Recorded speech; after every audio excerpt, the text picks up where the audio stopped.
नमस्कार, मैं हूं अंकुर मिश्र। स्वदेश खबर में आपका स्वागत है। बुलेटिन की शुरुआत करते हैं महाराष्ट्र चुनाव से। चुनाव के नतीजे में जबरदस्त बहुमत पाने के 10 दिन बाद भी महायुति का सीएम कौन, इस पर सस्पेंस कायम है।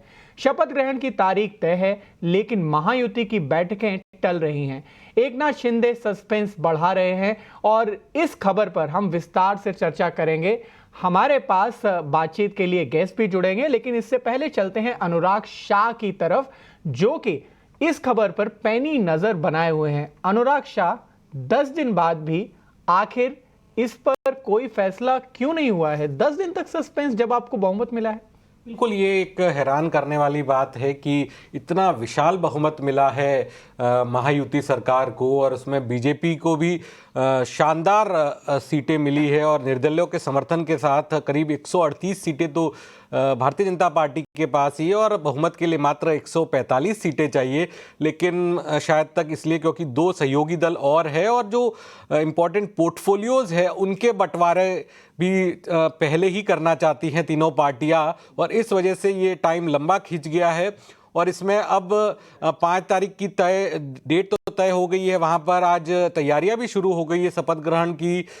मेहमानों को बुलाने के न्योते तक भी भेज दिए गए हैं। बस मुख्यमंत्री पर थोड़ा सस्पेंस बना हुआ है, और अब तो पर्यवेक्षक भी नियुक्त हो गए हैं। वित्त मंत्री निर्मला सीतारमण और गुजरात के पूर्व मुख्यमंत्री विजय रूपानी, इनको ये भी मुंबई आने वाले हैं, और ये बीजेपी के विधायकों के साथ चर्चा करेंगे और मुख्यमंत्री का नाम तय हो जाएगा। लगभग माना जा रहा है कि देवेंद्र फडणवीस जो है वो सबसे आगे हैं, लेकिन जब तक औपचारिक ऐलान नहीं हो जाता कुछ भी कहना ठीक नहीं होगा। बिल्कुल, मुझे लगता है एकदम शादी की पूरी तैयारी है, बस दूल्हा कौन होगा ये तय नहीं हो पा रहा है। बिल्कुल, एक तरह से वेन्यू तय है, मेहमानों को निमंत्रण भेजा जा चुका है, वेन्यू पे तैयारियां हो गई है, सब कुछ तय हो गया। दूल्हा का भी ऐलान कुछ वक्त में हो जाएगा। इसकी औपचारिक प्रक्रिया पे बात कर लेते हैं। अमूमन देखा जाता है कि जब इस तरीके का बहुमत आता है, लगभग 1 हफ्ते के अंदर सरकार बना ली जाती है, लेकिन हमारे संविधान के हिसाब से कितने दिन का समय होता है? देखिए, संविधान के हिसाब से जो पुरानी विधानसभा है उसका जितना कार्यकाल होता है, उसका जब तक नए मुख्यमंत्री का चयन होना चाहिए, लेकिन यहाँ पर कार्यकाल भी पूरा हो गया है। अच्छा, ओके। चलिए, इस पे और थोड़ी सी जो जमीनी हकीकत है उस पे नजर डाल लेते हैं। हमारे सहयोगी अतुल सिंह ने ये रिपोर्ट भेजी है, देख लेते हैं। महाराष्ट्र का अगला मुख्यमंत्री कौन होगा, इसका सस्पेंस अभी बना हुआ है, लेकिन तारीख तय हो चुकी है। 5 दिसंबर को शाम 5 बजे महाराष्ट्र का नया मुख्यमंत्री शपथ लेगा, और प्रधानमंत्री नरेंद्र मोदी उस शपथ ग्रहण समारोह में खुद शामिल होंगे। ऐसे में आजाद मैदान पे जहां पर ये भव्य कार्यक्रम होने वाला है, वहां पर जो तैयारियां हैं वो जोरों शोरों से शुरू है। उसकी तस्वीरें हम सीधे आपको दिखा रहे हैं।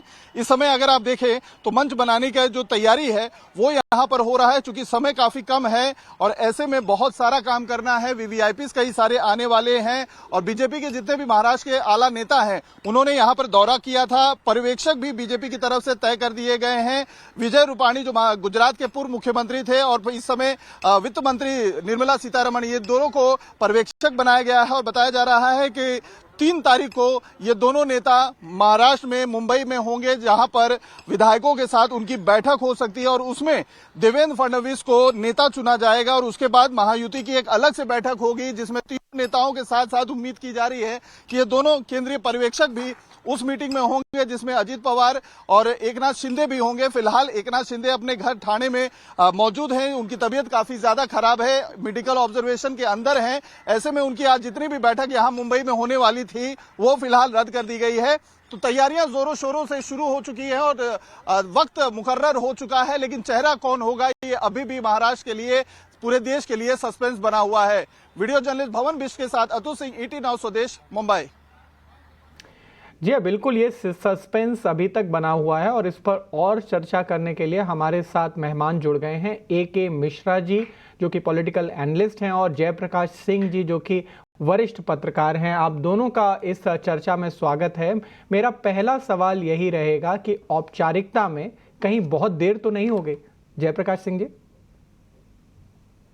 जी, निश्चित तौर पर देर हो रही है, लेकिन अगर हम कंपेयर करें 2019 और 2014 के चुनाव नतीजों के बाद एक मैं आपको और जानकारी दे दूं, 1999 का जो विधानसभा का चुनाव का नतीजा आया था, उस समय कांग्रेस और एनसीपी की बहुमत की सरकार थी, लेकिन उनको भी नतीजे के निर्णय लेने में मुख्यमंत्री कौन होगा, उप मुख्यमंत्री कौन होगा, गृह मंत्री किसे बनाया जाएगा, इसमें करीब 20 दिन का समय लगा था। तो हर चुनाव के बाद नतीजे जब आते हैं, तो ये जो पोर्टफोलियो का बंटवारा है, उसको लेकर समय लगता है। जो गठबंधन है उसकी बैठक होती है, लेकिन यहाँ पर बात जो है मुख्यमंत्री कौन बनेगा उसको लेकर है। अभी देखिए, भारतीय जनता पार्टी की आज जो बैठक होनी थी वो भी जो है दिल्ली शिफ्ट हो गई है। मुंबई में जो बैठक होनी थी वो कल तक के लिए पोस्टपोन हुई है। और अजीत पवार जो मुख्यमंत्री पद की रेस में सबसे आगे हैं, उन्होंने अपना कंफर्मेशन भी दे दिया है और सपोर्ट भी देवेंद्र फडणवीस के नाम को दे दिया है। वो दिल्ली निकल चुके हैं और दिल्ली आज अमित शाह और जेपी नड्डा के साथ वो मुलाकात करेंगे।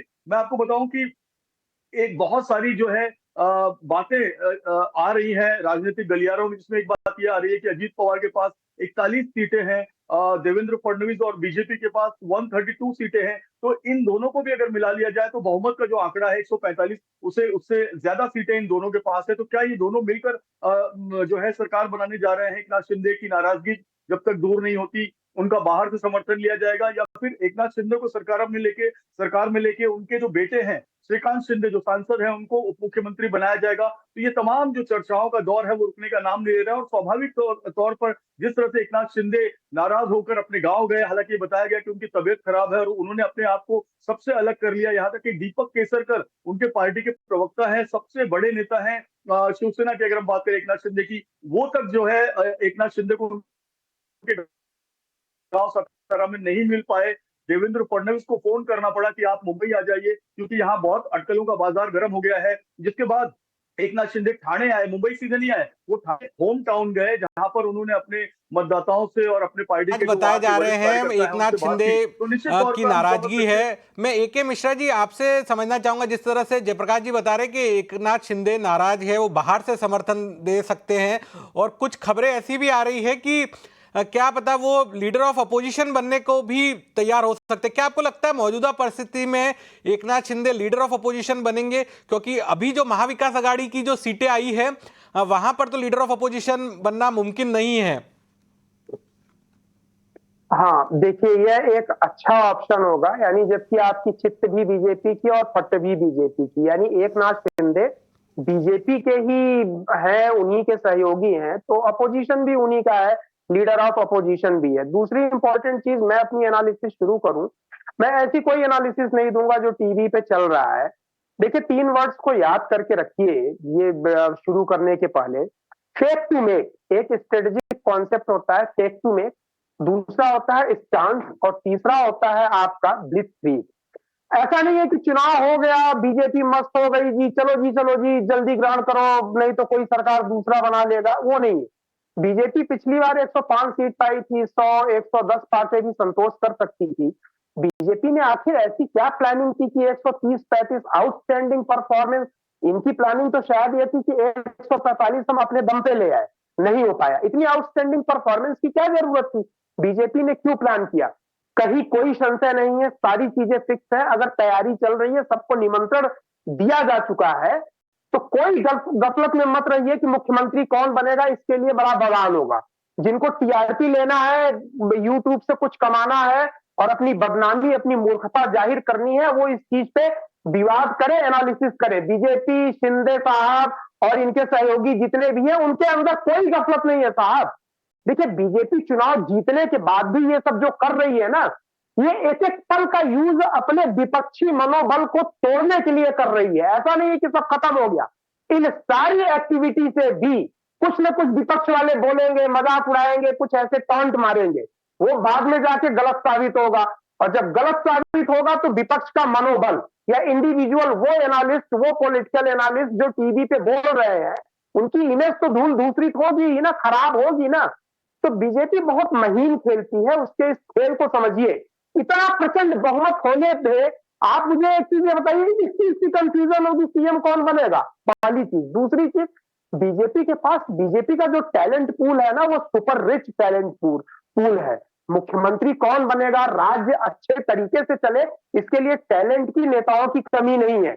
बीजेपी के पास और ग्रेटर गोल है। मैं एक चीज बोलता हूं, लोग बोल रहे हैं देवेंद्र फडणवीस, जो हिम्मत उन्होंने दिखाई, जो स्ट्रेटेजिक स्टांस उन्होंने दिखाया, मेहनत की, हो सकता है बिल्कुल बीजेपी ये भी सोच रही है कि बिल्कुल, मैं आपका इस पॉइंट टैलेंट, एकदम इस वैलिड है। नायाब टैलेंट का प्रयोग राष्ट्र स्तर पे करूंगा। एकदम आपका वैलिड पॉइंट है।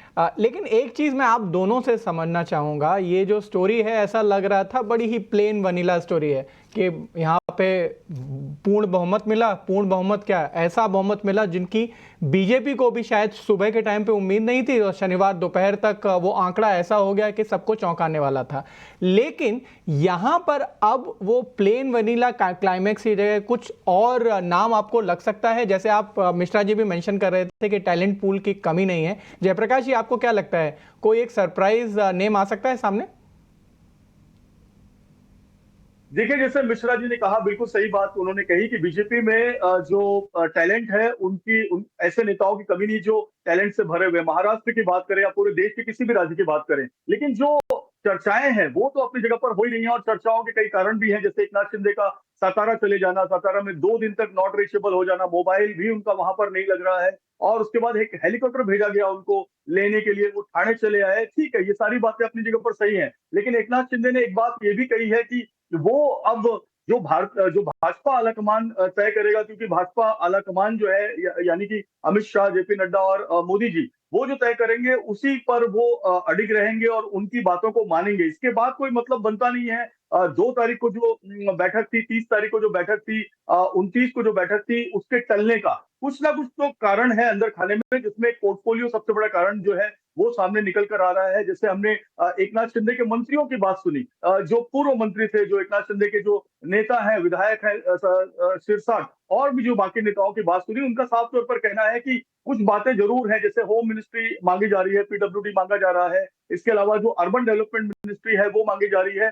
7 और ऐसे पोर्टफोलियो हैं जिनकी जानकारी आई है। हालांकि पोर्टफोलियो को लेकर कोई अभी कुछ बोल नहीं रहा है, लेकिन खुलकर ना बोले, लेकिन दबे शब्दों में जरूर ये बात आ रही है। तो नाराजगी तो कहीं ना कहीं है। अजीत पवार की बात करें तो वो और उनके 41 जो विधायक हैं, वो खुले तौर पर देवेंद्र फडणवीस को अपना समर्थन दे चुके हैं, क्योंकि ये पूरा चुनाव एकनाथ शिंदे की लीडरशिप में भले लड़ा गया, वो मुख्यमंत्री थे, लेकिन स्ट्रैटेजी जो पूरी बनाई है वो देवेंद्र फडणवीस ने बनाई है। टिकट बंटवारे से लेकर हर चीज में उनका एक अहम रोल रहा है। उन्होंने इतनी सारी सभाएं ली, उन प्रत्याशियों के भी वो मतदार संघ में गए, असेंबली में गए, जहां पर उनके बीजेपी के प्रत्याशी नहीं थे, एकनाथ शिंदे और अजीत पवार के प्रत्याशियों के लिए, क्योंकि उनको महायुति के लिए नंबर जुटाने थे, ना सिर्फ बीजेपी के नंबर जुटाने थे। लेकिन बीजेपी के इतने बड़े नंबर आएंगे, इसका अंदेशा जो है भारतीय जनता पार्टी के कार्यकर्ताओं नेताओं को था, लेकिन विरोधियों को नहीं था। एमवीए की जहां तक हम बात करें कि वो 45 पर सिमट जाएगी, तो निश्चित तौर पर मुख्यमंत्री तो बीजेपी का बनेगा, इसमें कोई शक नहीं है। उप मुख्यमंत्री 2 बनेंगे। होम मिनिस्ट्री किसको जाएगी, PWD, urban development ministry, revenue, finance, कृषि, ये सब किसके पास जाएगा, फॉरेस्ट कहाँ रहेगा, इसको लेकर कहीं ना कहीं बीजेपी आलाकमान तय करेगा। इसीलिए महायुति के इन तीनों धड़ों की, खास करके जिसमें एकनाथ शिंदे हैं, भाजपा है और अजीत पवार हैं, इनकी एक मीटिंग जो है मुंबई में तय हुई थी। 2 बार ये मीटिंग पोस्टपोन हुई, और आज ये दिल्ली में जो है अजीत पवार जा रहे हैं। इसका भी बड़ा मैसेज है, क्योंकि 5 तारीख को शपथ विधि होगी। ये मान के चलना होगा कि 5 तारीख को शपथ विधि टल नहीं सकती। औपचारिक ऐलान हो चुका है कि 5 तारीख को शपथ विधि होनी है।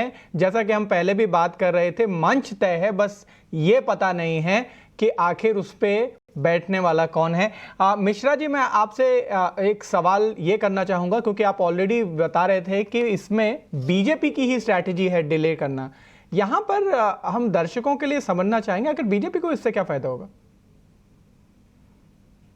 बिल्कुल ऐसा। देखिए, युद्ध जो होता है, रणनीति जो होती है, मैंने एक शब्द यूज किया था, स्टांस। स्टांस और ब्लिट्जक्रीग। स्टांस का मतलब होता है चकित कर देना। तो बीजेपी एक मौका दे रही है विपक्ष को, बहुत सारे स्वनाम धन्य मूर्धन विद्वान पॉलिटिकल एनालिस्ट को, कि चलो भाई खेल करते रहो, समझते रहो, आकलन लगाते रहो, पानी कितना गहरा है। और इसी में आप गलती करते हैं, कुछ न कुछ बोलेंगे उल्टा सीधा, और बाद में जाके वो गलत सिद्ध होगा। जब गलत सिद्ध होगा तो पब्लिक में आपका प्रभाव कम होगा, वही भेड़िया आया वाली इमेज बनेगी। अब एक चीज मुझे ये बताइए, क्या बेवकूफी की लोग बातें कर रहे हैं? शिंदे साहब मुख्यमंत्री, उनकी तबीयत खराब हो तो मुख्यमंत्री की तबीयत खराब तो बॉम्बे छोड़ के गांव जाएगा कि वो लियावती हॉस्पिटल में जाएगा, और गांव में अपने घर में एडमिट है। वो आईसीयू में बेस्ट फैसिलिटीज लीलावती इन सब जिन हॉस्पिटल्स में है, बॉम्बे में एक नंबर के एक हॉस्पिटल है, अगर रियल में तबीयत खराब हो, लालू यादव की तबीयत खराब होती है, पटना छोड़ के दिल्ली एम्स में आके भर्ती हो जाते हैं, लोग लंदन चले जाते हैं। सोनिया गांधी की तबीयत खराब होती है, एम्स में नहीं जाती है, लंदन भाग जाती है, किसी की तबीयत खराब है, लंदन गई है, पता नहीं कौन सी बीमारी हो गई। तो ये कॉन्ट्राडिक्टरी चीजों को इतने लोग ब्लाइंड हो गए हैं ना बीजेपी के विरोध में, या मुझे तो समझ में नहीं आता जो विपक्ष और पॉलिटिकल है ना, कॉमन किसी मुख्यमंत्री की तबीयत खराब होगी तो प्रशासन उसको बोल देगा जाओ भैया गांव में रहो और अपना फोन भी बंद कर दो। उनका एक प्रोटोकॉल होता है, वो मजबूर होते हैं, उनकी मेडिकल की टीम उनको अलाउ ही नहीं करेगी अगर रियल में। तो ये सारे स्क्रिप्टेड है। बीजेपी जैसे एक बिल्ली होती है ना, कई बार चूहे के साथ खेलती रहती है, जब चाहे तब शिकार करे। तो ये बीजेपी की रणनीति है। 10-12 दिन अभी जो और बचे, 2-4 दिन बचे हुए हैं, थोड़ा इनकी गलतियां होने दीजिए, एक्साइटमेंट पैदा होने दीजिए, फिर हो सकता है इस चांस से आप कह रहे हैं कि ये पूरी जो है वो बीजेपी की रणनीति है। 10 दिन का लंबा वक्त खींचा, इससे जो विपक्षी है, बाकी जो एनालिस्ट है, उन सबको कंफ्यूज करने का ये पूरी स्ट्रेटजी है। क्या आपको इसमें भी लगता है कि देवेंद्र फडणवीस को आगे करना या फिर उनको पर्दे के पीछे लाना के लिए भी एक ये पूरी स्ट्रेटजी की गई है? क्या एक वजह वो भी हो सकती है पूरी स्ट्रेटजी के अंदर? नहीं, बीजेपी किसी एक व्यक्ति को लेकर, देवेंद्र फडणवीस या किसी एक व्यक्ति को आगे बढ़ाने पीछे करने के लिए नहीं काम करती है। फेक टू मेक मैंने इसीलिए बोला था कि दुश्मन को गफलत में रखो, मानसिक रूप से उलझा के रखो, मनोबल तोड़ो। देवेंद्र फडणवीस मुख्यमंत्री भी बन सकते हैं और बहुत सारी इंपॉर्टेंट, देखिए एक कॉन्सेप्ट समझिए, मिलिट्री अगर कहीं अटैक करती है, कुछ करती है, तो वो जाके एरिया को क्लियर करती है और फिर सारी चीजें लोकल एडमिनिस्ट्रेशन, डीएम, एसपी को सौंप देती है। मिलिट्री जो है वो सुपर योद्धा है, वो एडमिनिस्ट्रेशन नहीं देखती है, वो क्रिटिकल टास्क को परफॉर्म करती है। तो जो क्रिटिकल टास्क को परफॉर्म करने वाले लीडर है, जिसमें कि आपके एक ये फडणवीस साहब भी है, हो सकता है कोई बड़ा क्रिटिकल चैलेंज जो है अभी बीजेपी के सामने पड़ा हो, और 2-3 क्रिटिकल चैलेंज पड़े हैं, तो हो सकता है ऐसे टैलेंट, भाई योगी आदित्यनाथ जी का वो भी एक बहुत सुपर टैलेंट है बीजेपी के, उन्होंने महाराष्ट्र में बाकायदे यूज किया कि नहीं किया? वो दूसरे प्रदेश के मंत्री है, मुख्यमंत्री है, महाराष्ट्र में उनका प्रयोग किया गया। जी बिल्कुल बिल्कुल, आपके जो पॉइंट्स हैं वो एकदम वाजिब हैं, लेकिन अब मैं एक आखिरी सवाल लेना चाहूंगा मिस्टर जयप्रकाश से कि आपको क्या लगता है देवेंद्र फडणवीस जी मुख्यमंत्री बन रहे हैं या नहीं? आपका क्या मानना है?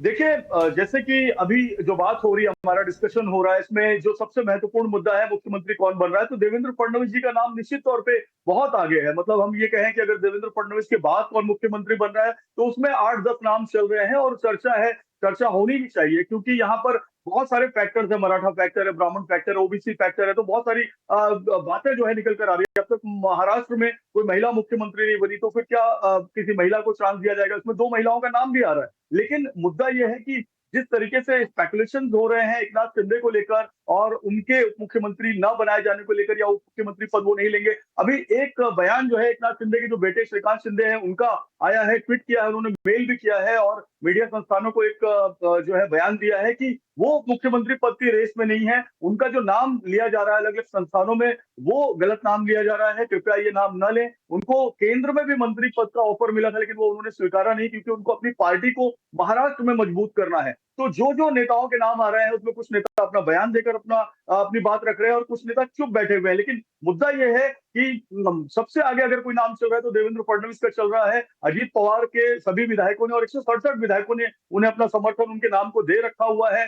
मुरलीधर मोहोल का भी नाम चल रहा है, पंकजा मुंडे का नाम चल रहा है, सुधीर मुनगंटीवार का नाम चल रहा है। नाम चलने के लिए बहुत सारे नाम चल रहे हैं, लेकिन देवेंद्र फडणवीस ने जिस मजबूती से इस चुनाव को लड़ा है, जिस टारगेट से इस चुनाव को लड़ा है, लोकसभा चुनाव में जिस तरीके का पराजय का सामना महायुति को झेलना पड़ा था, 17 सीटें आई थी और 31 सीटें महाविकास आघाड़ी की आई थी। उसके बाद एक बहुत बड़ा चैलेंज था कि इसी महाराष्ट्र की 9.5 करोड़ जनता जो रजिस्टर्ड वोटर है, उनको ये समझाया जा सके कि सस्पेंस से पर्दा जो है वो बिल्कुल उठ जाएगा 5 तारीख का, जैसा कि ऑलरेडी ऐलान हो चुका है कि शपथ ग्रहण समारोह होने वाला है और वहां पर बिल्कुल क्लियर हो जाएगा कि कौन मुख्यमंत्री बनने वाला है। जयप्रकाश सिंह जी, मिश्रा जी, आपका बहुत बहुत धन्यवाद इस चर्चा में जुड़ने के लिए, और साथ ही अनुराग शाह, आपका भी धन्यवाद जो पेचीदा मामला है यहाँ पे पॉलिटिक्स, उसको बड़ी आसानी से समझाने के लिए। और अब इसके बाद आगे बढ़ते हैं मार्केट की ओर। सोमवार को बाजार की शुरुआत गिरावट के साथ हुई, लेकिन बाद में बाजार में शानदार रिकवरी देखने को मिली और निफ्टी 145 अंक चढ़कर 24,250 के ऊपर बंद हुआ। बाजार में हुए एक्शन की बड़ी बातें बता रहे हैं हमारे सहयोगी अंश भीलवार। तो ये दूसरा सेशन था जब हमें निफ्टी में लगातार खरीदारी नजर आई। अगर चार्ट पे देखें तो निफ्टी 20 डीएमए के ऊपर काफ़ी अच्छे से सस्टेन होता हुआ नजर आ रहा है। 6 सेशन से निफ्टी 20 डीएमए पे अच्छा सपोर्ट ले रहा है, तो यहाँ पे काफ़ी अच्छे होप्स बनते हुए नजर आते हैं। अब अगर दूसरे ब्रॉडर इंडिसेस की बात करें तो दोनों ही मिड कैप स्मॉल कैप हरे निशान में बंद होते हुए नजर आए और ये कुछ 7वां सेशन था लगातार खरीदारी का, तो दोनों ही इंडिसेस में काफ़ी स्ट्रॉन्ग पॉजिटिव मोमेंटम बनता हुआ नजर आता है। अब अगर सेक्टोरल इंडिसेस की बात करें तो Nifty reality top sectoral gainer के तौर पे नजर आता है, जिसने कि 1 मंथ हाई के लेवल को भी टच किया और इसके टॉप गेनर्स में हमें गोदरेज प्रॉपर्टी और मैक्रोटेक डेवलपर्स जैसे स्टॉक्स नजर आते हैं। अब अगर दूसरे इंडिसेस की बात करें तो Nifty metal, Nifty IT, Nifty pharma, auto और एनर्जी, ये सारे इंडेक्स हरे निशान में बंद हुए और दूसरा सेशन था लगातार खरीदारी का, जिसमें से अगर निफ्टी फार्मा का चार्ट देखें तो इंडेक्स ने 2 वीक हाई लेवल को भी टच किया है, तो यहाँ पे भी एक अच्छा पॉजिटिव मोमेंटम बनता हुआ नजर आता है। निफ्टी बैंक की बात करें तो निफ्टी बैंक फ्लैट के आसपास ही क्लोज होता हुआ नजर आया। दरअसल इसका चार्ट देखें तो इंडेक्स पिछले कुछ 6-7 सेशन से 50 डीएमए के आसपास ही घूमता हुआ नजर आ रहा है, तो यहाँ पे एक स्ट्रॉन्ग कंसोलिडेशन बनता हुआ नजर आ रहा है। लेकिन ऊपर की तरफ देखें तो 52,500 का काफ़ी अहम रेजिस्टेंस है जो कि अक्टूबर स्टार्ट से ही इंटैक्ट है, तो निफ्टी बैंक को ये लेवल अच्छे से डिसाइसिवली ब्रेक करके ऊपर क्लोज करने की बहुत ज़रूरत है पॉजिटिव मोमेंटम लाने के लिए। तो ओवरऑल देखा जाए तो काफ़ी पॉजिटिव स्टार्ट रहा है न्यू मंथ का। अब बढ़ते हैं अपने खास सेगमेंट 5 का पंच की तरफ, जहां हमारे सहयोगी रविंद्र आपको बताएंगे कि आखिर किन शेयरों और सेक्टर ने लगाया मार्केट में एक्शन भरा पंच। शुरुआत करते हैं 5 के पंच का, और 5 के पंच में जो हमारा पहला शेयर है वो डिक्सन टेक्नोलॉजी, जहां पर कंपनी की जो होली ओन सब्सिडरी है पैजेट इलेक्ट्रॉनिक्स, वो और कॉम्पेल ये दोनों ही मिलकर जो है मास प्रोडक्शन करने वाले गूगल पिक्सल स्मार्टफोन का, और ये जो है Google information service India private limited के लिए होगा। इसी के साथ साथ नोमिरा ने भी अपनी जो है एक नोट निकाली है डिक्सन टेक्नोलॉजीज पर, और उन्होंने जो है बाई कॉल दिया है और टारगेट प्राइस जो है 18,654 का रखा है। नोमिरा का कहना है कि चाइना +1 के चलते कंपनी को जो है लॉन्ग टर्म पोटेंशियल देखने को मिल सकता है गूगल के साथ, और अगर ये जो है प्रोडक्शन एज पर प्लान रैंप अप होगा तो जो एस्टिमेटेड रेवेन्यू है वो 1500 करोड़ का है, और ये जो है FY26 का टोटल स्मार्टफोन का 4% होगा, जिसके चलते हमें शेयर्स में आज तेज़ी देखने को मिली थी। अगला जो स्टॉक है कोचिन शिपयार्ड, जहाँ पर कंपनी ने मिनिस्ट्री ऑफ डिफेंस के साथ मिलकर एक बड़ी इंडिया नेवल वेसल के लिए कॉन्ट्रैक्ट साइन किया है, और जो एस्टिमेटेड वैल्यू है इस कॉन्ट्रैक्ट का वो करीब 1000 करोड़ का है, और जो टाइमलाइन है इस प्रोजेक्ट का वो 5 महीने का है। इसी अगला जो स्टॉक है ओला इलेक्ट्रिक, जहाँ पर कंपनी का प्लान है कि वो जो है अपना सेल्फ कंपनी ओन स्टोर जो है वो 800 से बढ़ाकर 4000 पर करने वाली है दिसंबर 2024 को। इसी के साथ साथ कंपनी जो है 3200 नए स्टोर ओपन करने वाली है बाय दिसंबर 2024 को। अगला जो स्टॉक है अल्ट्राटेक सीमेंट, जहाँ पर कंपनी ने जो है छत्तीसगढ़ यूनिट में डिबोट नेकिंग का प्रोसेस पूरा कर लिया है, और कंपनी ने जो है कैपेसिटी इंक्रीज़ किया है 0.6 MTPA से 3.3 MTPA, और इस एडिशन के साथ कंपनी का जो टोटल सीमेंट कैपेसिटी है वो 156.66 MT पर आ जाता है। अगला जो स्टॉक्स है वो इंडसइंड बैंक, जहाँ पर मॉर्गन स्टैनली ने अपनी नोट निकाली है इंडसइंड बैंक पर, और उन्होंने जो है मेंटेन रखा है इक्वल वेट रेटिंग, और टारगेट प्राइस जो है 1150 का रखा है, जो पहले उन्होंने 1400 का रखा था। मॉर्गन स्टैनली का कहना है कि ख़राब MFI एसेट क्वालिटी के चलते हमें 30% की करेक्शन देखने को मिला था स्टॉक्स में, और MFI ट्रेंड जो है वो आगे जाके भी थोड़े वीक देखने को मिल सकते हैं, जिसके चलते और भी EPS कट देखने को मिल सकता है, और रिस्क रिवॉर्ड जो है वो बुरा नहीं है नियर टर्म के लिए। रिस्क जो है वो टाइटल है टुवर्ड्स डाउनसाइड। बीमा एजेंट्स के लिए एक अच्छी खबर है, पूरी डिटेल्स के साथ जुड़ गए हैं अनुराग शाह। देश के अंदर इंश्योरेंस की पहुंच को बढ़ाने में एजेंट्स की महत्वपूर्ण भूमिका है। लाइफ इंश्योरेंस कंपनियां हो, जनरल इंश्योरेंस कंपनियां हो, इनकी जो पॉलिसीज़ हैं वो एजेंट्स के द्वारा बेची जाती है। लेकिन मौजूदा नियम जो है वो एक कंपनी के साथ एक ही एजेंट को टाई अप करने की सहमति देते हैं। लेकिन सरकार जो अब नया प्रस्ताव दे रही है इंश्योरेंस एक्ट अमेंडमेंट में, वहाँ पर जो रिस्ट्रिक्शंस लगे हुए हैं अलग अलग कंपनियों के साथ कारोबार करने के, उसे हटाने का सरकार के द्वारा प्रस्ताव दिया गया है इंश्योरेंस एक्ट अमेंडमेंट में। क्योंकि मौजूदा नियम के अंतर्गत एक एजेंट जो है एक लाइफ इंश्योरेंस कंपनी, एक जनरल इंश्योरेंस कंपनी और एक stand alone health insurance company के लिए ही कारोबार कर सकता है। लेकिन एजेंट्स को ज़्यादा फ्लेक्सिबिलिटी देने के मकसद से, एजेंट्स के जो कामकाज है उसको मॉडर्नाइज करने के मकसद से सरकार ने प्रस्ताव दिया है कि ये जो बंदिशें लगी है उसको हटाया जाए। इसके बाद जो एजेंट है वो मल्टीपल इंश्योरेंस कंपनियों के साथ कारोबार कर पाएगा, यानी एक ही एजेंट जो है अलग अलग लाइफ इंश्योरेंस कंपनी के प्रोडक्ट बेच पाएगा, अलग अलग जनरल इंश्योरेंस कंपनियों के प्रोडक्ट बेच पाएगा। एजेंट्स की जो भूमिका है, अगर हम LIC की बात करें तो LIC का 90% से ज़्यादा जो कारोबार है वो एजेंट्स के जरिए आता है। HDFC लाइफ का अगर AP जो है 18% तक जो है वो एजेंट्स के जरिए। इसके अलावा SBI लाइफ और ICICI प्रू जैसी जो लिस्टेड कंपनियां, उनका भी 25% और 30% तक जो नया न्यू बिजनेस होता है वो एजेंट्स के जरिए होता है। तो एजेंट्स को ज़्यादा फ्लेक्सिबिलिटी देने के लिए, इंश्योरेंस के कारोबार को मॉडर्नाइज करने के मकसद से सरकार के द्वारा ये प्रस्ताव दिया गया है।